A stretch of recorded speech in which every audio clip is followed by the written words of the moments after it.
తుపాకులు వదిలి ramp walk మోడల్గా మాజీ మహిళా మావోయిస్టులు. ఛత్తీస్గఢ్లో చేనేత దినోత్సవంలో ఫ్యాషన్ షో. ఒకప్పుడు అడవుల్లో తుపాకులు పట్టిన మాజీ మహిళా మావోయిస్టులు మోడల్గా మారారు. ఆత్మవిశ్వాసంతో ర్యాంప్ వాక్ చేసి అందరినీ ఆకట్టుకున్నారు. ఛత్తీస్గఢ్లోని రాయ్పూర్లో నిర్వహించిన జాతీయ చేనేత దినోత్సవ వేడుకల సందర్భంగా ఫ్యాషన్ షో చేపట్టారు. ఇందులో మాజీ మహిళా మావోయిస్టుల బృందం ఛత్తీస్గఢ్ సాంప్రదాయ చేనేత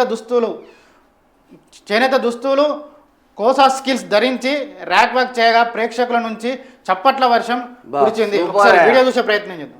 సూపర్ అంటే సూపర్, నిజంగా ఒక వీడియో చూపిస్తా. సూపర్.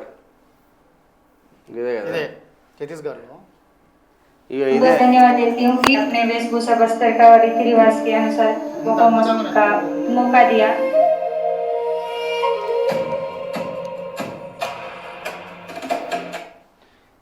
ఇది ర్యాంప్ వాక్. ఆ సాంగ్స్ మళ్ళీ స్ట్రైక్ పడుతుంది నీకు. వీళ్ళంతా ఒకప్పుడు తుపాకులు పట్టిన మాజీ మావోయిస్టులు. ఎవరైనా నమ్ముతారు అనేవాళ్ళు మావోయిస్టులు అంటే? ఎంత సూపర్గా ఉన్నారు. అయితే వీళ్ళను అక్కడ స్థానిక పరిస్థితుల ప్రభావం బట్టి వీళ్ళు లోపలికి పోయినారు. అవును, కానీ మంచి టాలెంటెడ్. వాళ్ళు చూడు.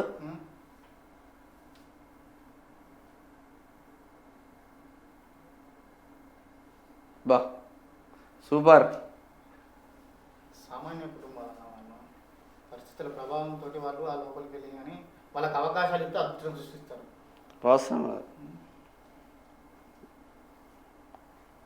ఈ సినీ హీరోలు పనే చేయరు వీళ్ళకి. ఛత్తీస్గఢ్ ప్రభుత్వం ఒక గొప్ప నిర్ణయాలు తీసుకుంటుందన్న. విజయ్ శర్మ, డిప్యూటీ సీఎం విజయ్ శర్మ ఆధ్వర్యంలో మంచి నిర్ణయాలతో ముందుకు వెళ్తూ ఉన్నారు. సూపర్ అని చెప్పుకోవచ్చు. సూపర్ నిజంగా ర్యాంప్ వాక్.